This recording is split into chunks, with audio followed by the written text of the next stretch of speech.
এতিয়া আৰম্ভ কৰিছোঁ যে আমি ইণ্ডিয়ান আৰ্মি কেনেকৈ ৰানিংটো পাছ কৰিম। 1600 মিটাৰ ৰানিং হ'ব। টাইমৰ কথা জানাই, 5 মিনিট 30 ছেকেণ্ডৰ আগত যদি সোমাব পৰা সম্পূৰ্ণ 60 নম্বৰ পাবা, আৰু যদি 5 মিনিট 45 ছেকেণ্ডৰ আগত সোমাব পৰা বা 5 মিনিট 30 ছেকেণ্ড যদি প্লাছ লাগি যায় তেনেহ'লে তোমালোকে মাৰ্ক পাবা 48।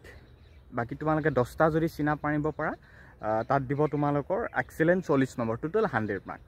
এতিয়া এই কথাখিনি গম পালে, কিন্তু আমি ৰানিংটো কেনেকৈ পাছ কৰিম? যদি আমাৰ ৰাস্তাত ৰানিংটো দিয়ে তেনেহ'লে আমাৰ লক্ষ্য এটাই থাকিব লাগিব, যাতে আমি 40% মানে ধৰি থোৱা যিহেতু 1600 মিটাৰ আমি প্ৰায় মানে 700-800 মিটাৰমান আমি 40% বা 50%ত আমি ৰানিংটো পূৰা কৰি থাকোঁ। মানে স্পীডতে যাব লাগিব। 40% বা 50%ত আমি পূৰা গৈ আছোঁ বোলে নাই আৰু 600 মিটাৰ 500 মিটাৰহে আছে। ৰাস্তাৰ কথা কৈছোঁ, যিহেতু ৰাস্তাত হ'লে ষ্টেট হয় বোলে অলপমান আছে 500 মিটাৰমান আছে, আমাৰ সেইফালে আমাক ৰঙা চিন দেখুৱাই আছে বোলে সেইফালে আৰ্মি ৰখি আছে, আমাক ৰখাই দিব। এতিয়া মানে সময় হৈ গ'লহি আমাৰ ৰানিংটো 1600 মিটাৰ কমপ্লিট কৰা।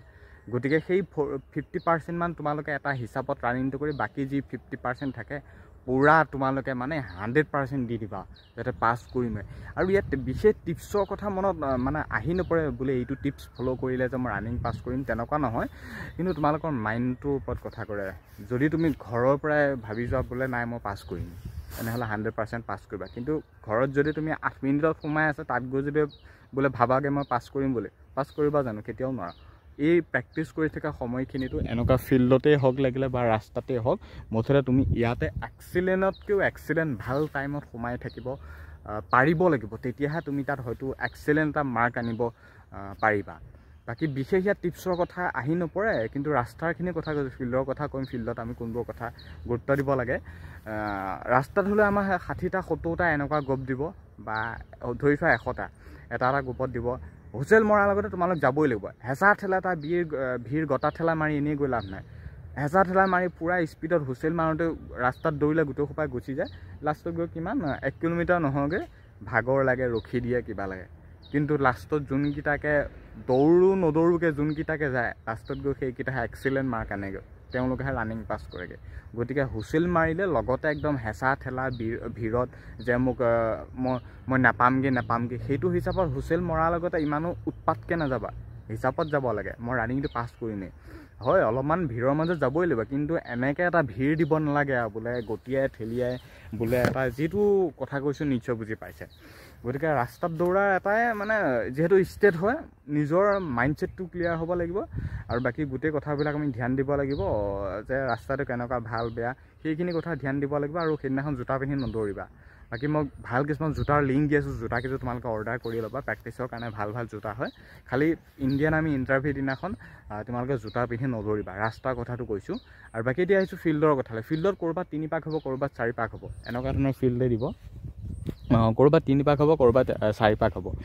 ফিল্ডত যদি দৌৰা তাতো 80টা 90টা বা 100টাকৈ এটা গ্ৰুপ দিব।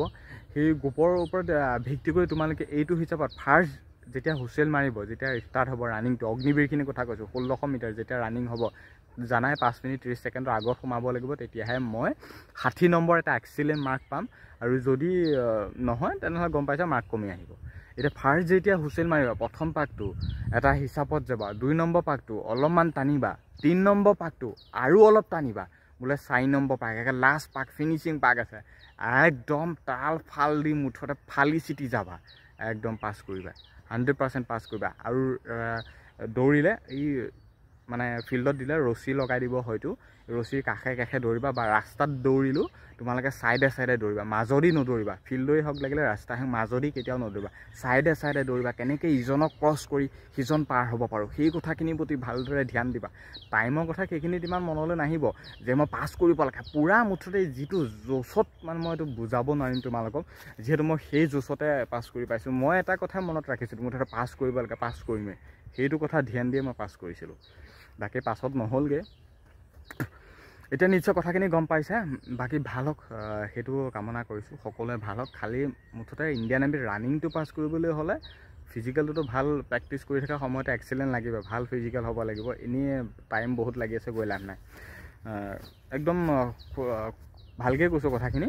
খালি তোমালোকে সেইদিনাখন ফিল্ডত দিয়ক বা ৰাস্তাত দিয়ক মুঠতে মাইণ্ডছেটটো পূৰা ক্লিয়াৰ কৰি ল'ব লাগিব যে পাছ কৰিমে 100 জন 80 জন 90 জন যিমানেই নিদিয়ক মুঠতে লাষ্ট বোলে অলপমান আছেগৈ একদম এনেকুৱা জোচ দিবা নহয় য'ত নেকি সেই জোচখন তুমি প্ৰেক্টিছ কৰাৰ সময়টো দিয়া নিছিলা এনেকৈ তুমি জোচটো দিবা নিশ্চয় ৰানিং পাছ কৰিবা এটা এক্সিলেণ্ট মাৰ্ক আনিব পাৰিবা যদি মোৰ এই কথাখিনি মন দিয়া মই অলৰেডি কোৱালিফাই কৰি থৈছোঁ গতিকে যথেষ্টখিনি অভিজ্ঞতা আছে ইমান ভিৰৰ মাজত পাছ কৰিছোঁ কাৰণ বহুত এটা এক্সিলেণ্ট মৰা কেণ্ডিডেটে তাত গৈ ৰাখিবগৈ পৰা নাই গতিকে সেইকাৰণে কৈছোঁ প্ৰেক্টিছটো যি এটা মাহ সময় আছে তোমালোকে এটা মাহ খুব ভালদৰে প্ৰেক্টিছটো কৰি থাকা আৰু তাৰপিছৰ যিখিনি কথা কৈছোঁ জানা মাইণ্ডছেটটো ঠিক লাগিব ৰখিম পাছ কৰিমেই এই কথাখিনি ধ্যান দিবা জোতা একেবাৰে নিপিন্ধিবা পাৰিলে যদি শিলগুটি হৈ আছে ফিল্ড বা ৰাস্তাটো মোজা 2-3 যোৰ লগাই ল'বা মই জোতা পিন্ধি ক'তো দৌৰা নাছিলোঁ শিলগুটি হৈ থাকে জেগাখিনি দৌৰা জেগাখিনি মোজা 3-4 যোৰ পৰ্যন্ত লগাই লওঁ তাৰপিছত একোৱেই নহয় অলপমান অসুবিধা হয়গৈ সেইখিনি সময়লৈ কিন্তু মোজা পিন্ধি ল'বা জোতা একেবাৰে নিপিন্ধা জোতা পিন্ধা টাইম বাঢ়ি যাব গম পাইছে আৰু বাকী প্ৰেক্টিছ কৰি থকা সময়তে ভাল তোমালোকৰ ব্ৰেণ্ডৰ জোতা নামিছোঁ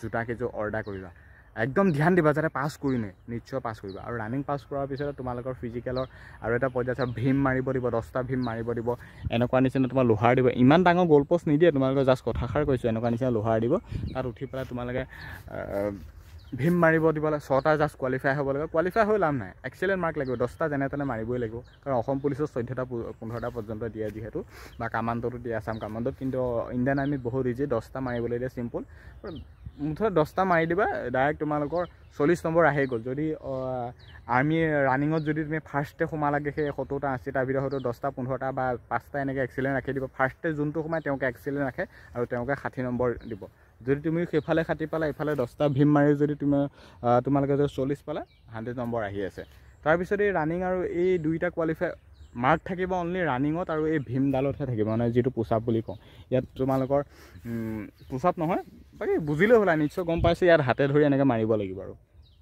বাকী ৰানিং আৰু সেই ইয়াতহে মাৰ্ক আছে বাকী তোমালোকৰ তাৰপিছত আৰু এটা টেষ্টত 10ৰ নিচিনা চিৰি থাকে মই ইয়াত যেনিবা তোমালোকৰ এই বাঁহখিনিকে দেখুৱাই দিছোঁ যিহেতু মই ইয়াত তেনেকুৱা যিহেতু মোৰ মানে চিষ্টেম নাই বাঁহখিনিকে দেখুৱাইছোঁ এনেকুৱা নিচিনা তোমালোকৰ চিৰি থাকিব বাঁহৰ ওপৰেদি বা চিৰিৰ ওপৰেদি তোমালোক পাৰ হ'ব লাগিব আৰু তোমালোকৰ সেই 10ৰ নিচিনা চিৰি থাকিব সেই 10ৰ নিচিনা চিৰি যে জাষ্ট তোমালোকে পাৰহে হ'ব লাগে কোনো ধৰণৰ মাৰ্ক নিদিয়ে সেইটো কোৱালিফাই কৰিবই লাগিব তাৰপিছতে থাকিব সেইটো জিগজাগ বেলেঞ্চিং বুলি কয় তাৰপিছতে এটা তোমালোকৰ 9 ফুটমান বা 8 ফুটমানৰ এটা দৰকৈ গাঁত এটা খান্দি দিব সেই গাঁতটোৰ ওপৰেদি তোমালোক জাষ্ট কোৱালিফাই কৰি মানে পাছ কৰিব লাগে যেনে তেনে 9 বা 10 ফুটমান মাৰি দিলেই হ'ল বা যিমান নামাৰা জাষ্ট আমি সেই গাঁতটোৰ ওপৰেদি পাৰ হ'ব লাগে মানে জাপ এটা মাৰি দিব লাগে সেইটোত মাৰ্ক নাথাকে অনলি মাৰ্ক থাকিব ৰানিং আৰু পুছআপত বা যিটো ভীম লোহাৰ ডালত ধৰি মাৰিব লাগে চিম্পল বস্তু ইমানে খালি ভাবিলে বহুত বেয়া বহুত ভয় লাগে পাছ কৰিম নে নকৰিম কিন্তু যদি মাইণ্ডছেটটো ঠিক থাকে তেতিয়া তোমালোকে ইজি আৰু ভাবিলে বহুত বেয়া মানে ইমান গাল দিব ক'তনো পাছ কৰিম ৰখিব পাৰিম নে নোৱাৰিম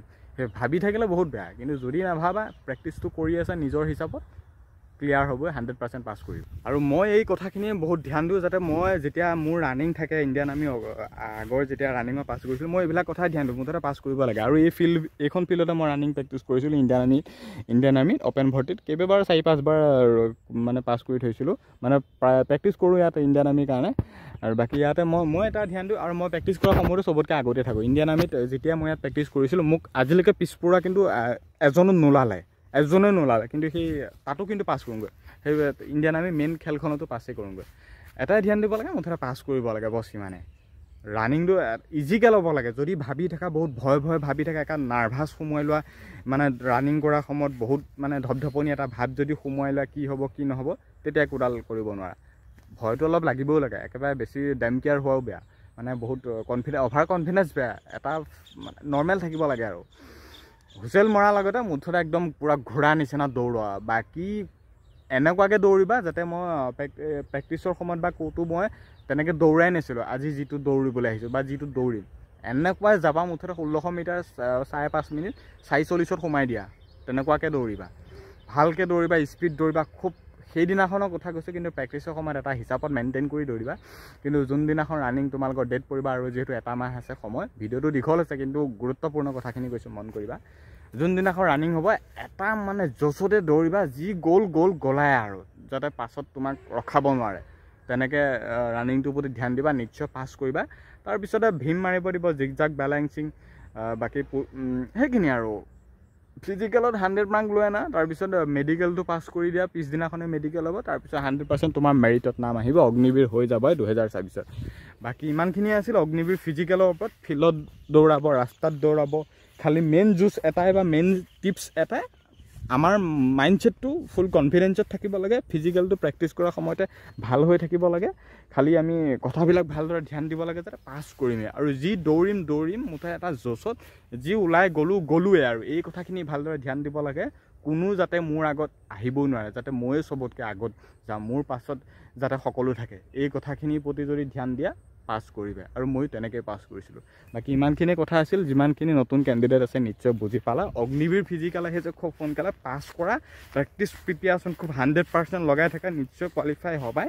আৰু ফিজিকেলৰ ওপৰত ইমানেই আছিলে, আৰু ইয়াতকৈ হয়তো বেলেগ কোনোৱে ভালদৰে তোমাক বা বুজাব নোৱাৰিব, ইমান ফেচত তোমালোকক কোনেও বুজাব নোৱাৰিব। মই যিটো হিচাপত বুজাই আছোঁ কৈছোঁ বা জোচ দিছোঁ, আৰু ভিডিঅ'টো এটা সামৰি মাৰিছোঁ। ফিজিকেল আহিছে, ভালদৰে প্ৰেক্টিছ প্ৰিপেয়াৰেশ্যনটো কৰি থকা, এটা হিচাপত কৰিবা প্ৰেক্টিছটো, কিন্তু ইণ্টাৰভিউ দিনাখন 100% জোচ লগাই দিবা, যাতে মোক কোনো হাৰুৱাব নোৱাৰে, যাতে মই কেতিয়াও ফেইল হ'ব নোৱাৰোঁ, যাতে সকলোতকৈ মই আগত থাকিব পাৰোঁ, মোক কোনেও ৰখাব নোৱাৰে, এইটো হিচাপত 100% লগাই দিবা।